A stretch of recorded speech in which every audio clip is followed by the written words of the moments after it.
नमस्कार दोस्तों आज हम जानने जा रहे हैं कि LD50 जी हाँ दोस्तों लीथल डोज 50 क्या होता है और टॉक्सिक सब्सटेंसेस में इसकी क्या इंपॉर्टेंस है। तो चलिए शुरू करते हैं। दोस्तों सबसे पहले हम ये जानेंगे कि LD50 के विचार का आविष्कार किसने किया और इसका अध्ययन क्यों करें। 1927 में J.W. ट्रेवन ने उस समय उपयोग की जाने वाली दवाओं और औषधियों की सापेक्ष विषाक्तता यानी टॉक्सिसिटी क्षमता का अनुमान लगाने का एक तरीका खोजने का प्रयास किया। उन्होंने LD50 परीक्षण विकसित किया क्योंकि मृत्यु को लक्ष्य के रूप में उपयोग करने से उन रसायनों के बीच तुलना की अनुमति मिलती है जो शरीर को बहुत अलग तरीके से जहर देते हैं।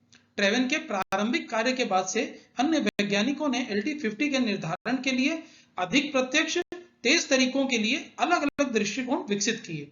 दोस्तों प्रश्न आता है कि LD50 का अध्ययन ही क्यों करें। दोस्तों रसायन हमारे स्वास्थ्य पर व्यापक प्रभाव डाल सकते हैं। रसायन का उपयोग कैसे किया जाएगा इसके आधार पर कई प्रकार के विषाक्त परीक्षणों की आवश्यकता हो सकती है। चूंकि अलग अलग रसायन अलग अलग विषाक्त प्रभाव पैदा करते हैं, इसलिए एक ही विषाक्तता की तुलना दूसरे से करना कठिन है। उदाहरण के लिए हम उस रसायन की मात्रा माप सकते हैं जो किडनी को नुकसान पहुंचाता है, लेकिन सभी रसायन किडनी को नुकसान तो नहीं पहुंचाते।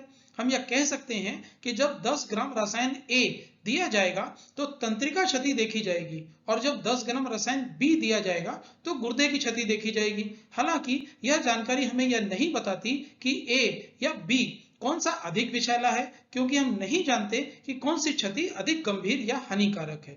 इसीलिए विभिन्न रसायनों की विषाक्तता क्षमता और तीव्रता की तुलना करने के लिए शोधकर्ताओं को समान प्रभाव को मापना चाहिए। एक तरीका यह है कि मृत्यु का कारण बनने के लिए कितने रसायन की आवश्यकता है यह माप कर घातकता परीक्षण किया जाए और LD50 परीक्षण इसी को कहते हैं। इस प्रकार के परीक्षण को क्वांटम परीक्षण भी कहा जाता है, क्योंकि यह उस प्रभाव को मापता है जो होता है या तो नहीं होता है। तो LD50 का क्या मतलब है। LD50 एक घातक खुराक है। LD50 की एक सामग्री की वह मात्रा है जो एक ही बार में दी जाती है, जो परीक्षण जानवरों के समूह के 50% यानी आधे की मृत्यु का कारण बनती है। LD50 किसी सामग्री की अल्पकालिक विषाक्तता क्षमता यानी तीव्र विषाक्तता को मापने का एक तरीका है। विश्वविज्ञानी कई प्रकार के जानवरों का उपयोग कर सकते हैं, लेकिन अधिकतर परीक्षण चूहों और चूहियों पर किया जाता है। इसे आमतौर पर परीक्षण किए गए जानवर के शरीर के वजन के प्रति 100 ग्राम छोटे जानवरों के लिए या प्रति किलोग्राम बड़े परीक्षण विषयों के लिए प्रकाशित रसायन की मात्रा के रूप में व्यक्त किया जाता है। LD50 को प्रवेश या प्रशासन के किसी भी मार्ग के लिए पाया जा सकता है, लेकिन त्वचीय यानी त्वचा पर लगाए जाने वाला और मौखिक यानी मुंह से दिए जाने वाला प्रशासन के तरीके सबसे आम है। दोस्तों अब बात आती है कि LC50 का क्या मतलब है। LD50 का मतलब तो घातक खुराक था, लेकिन LC का मतलब है घातक एकाग्रता यानी इंटेंसिटी।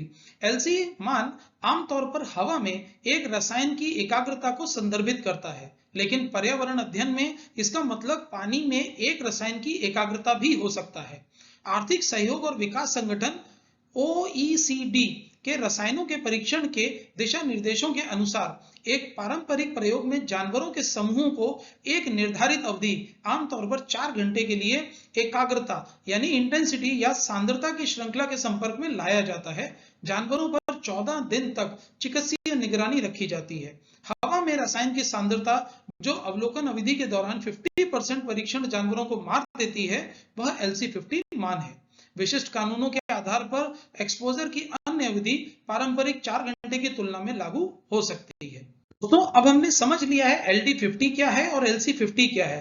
तो LD50 और LC50 मान तीव्र विषाक्तता का मापदंड ही क्यों है।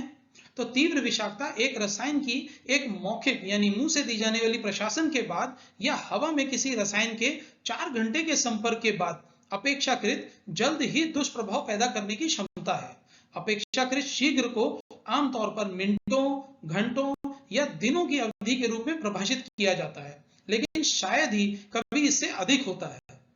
दोस्तों आप में से बहुत सारे लोग ये जानना चाहते होंगे कि LD50 और LC50 परीक्षण कैसे किए जाते हैं। तो लगभग सभी मामलों में LD50 परीक्षण रसायन के शुद्ध रूप का उपयोग करके किया जाता है। मिश्रणों का अध्ययन बहुत कम ही किया जाता है। यह रसायन पशुओं को मुंह द्वारा दिया जा सकता है। त्वचा पर लगाने से रक्त शिराओं, मांसपेशियों या पेट की गुहा जैसी जगहों पर इंजेक्शन द्वारा भी दिया जाता है। प्रयोग के अंत में प्राप्त LD50 मान को उपयुक्त के रूप में LD50 मौखिक, LD50 त्वचा या LD50 श्वास द्वारा आदि के रूप में पहचाना जाता है। शोधकर्ता किसी भी पशु प्रजाति के साथ परीक्षण कर सकते हैं, लेकिन वे अक्सर चूहों और चूहियाओं का ही उपयोग करते हैं। अन्य प्रजातियों में कुत्ते, हैमस्टर, बिल्ली, गिनी सुअर, खरगोश और बंदर शामिल हैं।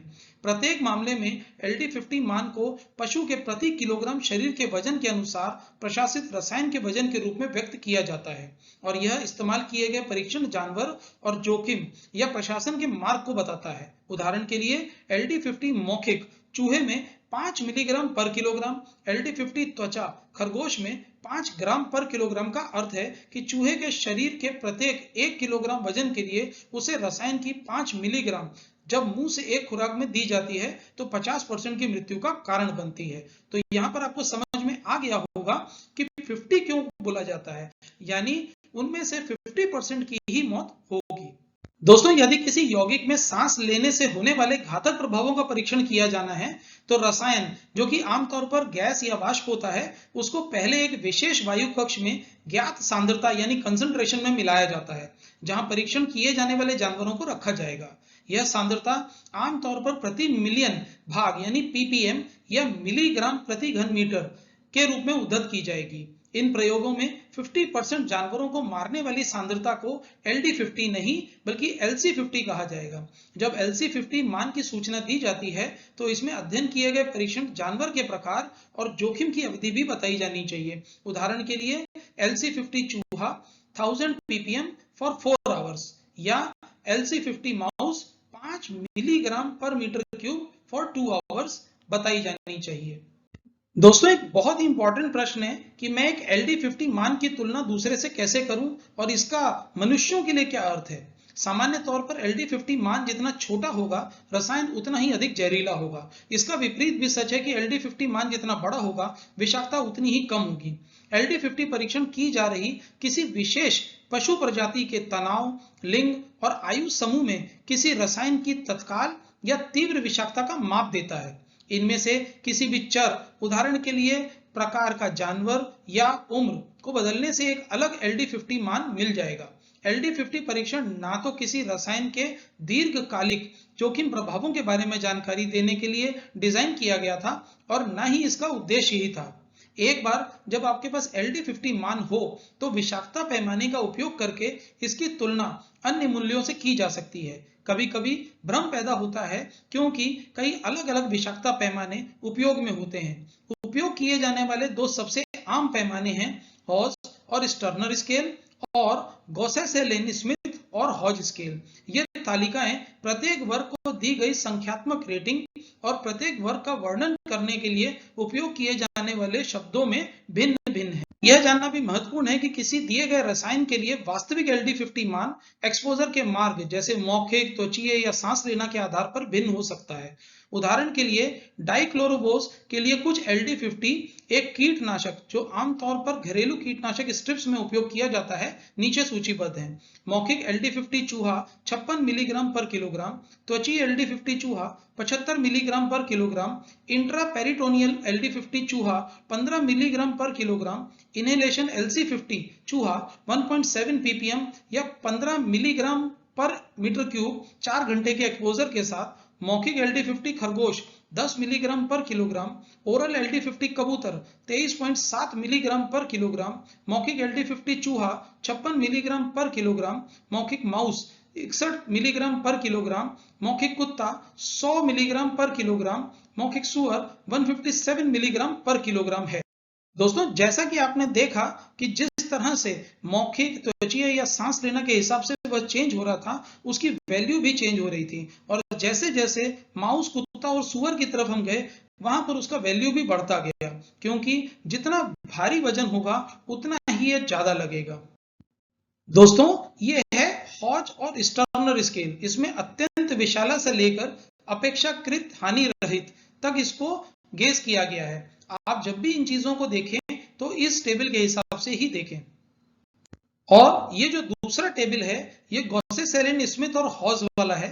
इसमें 1 से 6 तक है, 6 अति विषैला और 1 व्यवहारिक रूप से गैर विषाक्त। यानी आप जब भी इसकी रेटिंग देखनी है तो इस टेबल को फॉलो कर सकते हैं। दोस्तों अभी हमने टेस्ट करके डेटा तो निकाल लिया, पर क्या पशु LD50 डेटा को मनुष्यों पर लागू किया जा सकता है? जी हाँ दोस्तों, सामान्य तौर पर यदि परीक्षण किए गए सभी अलग अलग जानवरों में तत्काल विषाक्तता समान है, तो मनुष्यों के लिए तत्काल विषाक्तता की डिग्री संभवतः समान ही होगी।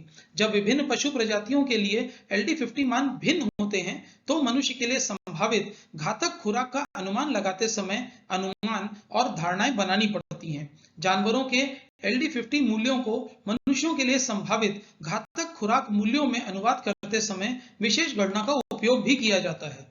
तो चलिए दोस्तों अब समझ लेते हैं LD50 मान का उपयोग कैसे किया जाना चाहिए। किसी बड़े रिसाव या घटना की स्थिति में आपातकालीन प्रतिक्रियाओं को विकसित करने में यह सहायता के रूप में मिल सकता है। उचित सुरक्षा कपड़ों और उपकरणों के उपयोग के लिए दिशा निर्देश विकसित करने में सहायता कर सकता है। उदाहरण के लिए, यदि किसी रसायन के लिए त्वचीय LD50 मान को अत्यधिक विषैले के रूप में मूल्यांकित किया गया है, तो संभालने से पहले त्वचा को सही रसायन प्रतिरोधी सामग्री यानी PP से बने कपड़ों दस्तानों से सुरक्षित किया जाना महत्वपूर्ण है। वैकल्पिक रूप में, यदि किसी रसायन में इनहेलेशन LC50 मान है जो इंगित करता है कि यह अपेक्षाकृत हानिकारक है, तो श्वसन सुरक्षात्मक उपकरण आवश्यक नहीं होंगे जब तक हवा में ऑक्सीजन एकाग्रता सामान्य सीमा में है, यानी लगभग 21%। दोस्तों इसी के साथ परिवहन नियमों के विकास के लिए भी यह यूज किया जा सकता है। साथ ही साथ व्यावसायिक जोखिम सीमाएं स्थापित करने में सहायता के रूप में यूज किया जा सकता है। सुरक्षा डेटा शीट यानी MSDS, जो कि आजकल SDS के रूप में है, जानकारी के एक भाग के रूप में जरूर डाला जा सकता है। याद रखें, LD50 केवल एक अनुमान है ताकि घातक विषाक्तता की तुलना की जा सके। यह उन स्तरों के बारे में कुछ नहीं कहता है जिन पर अन्य तीव्र विषाक्त यानी गैर घातक प्रभाव हो सकते हैं।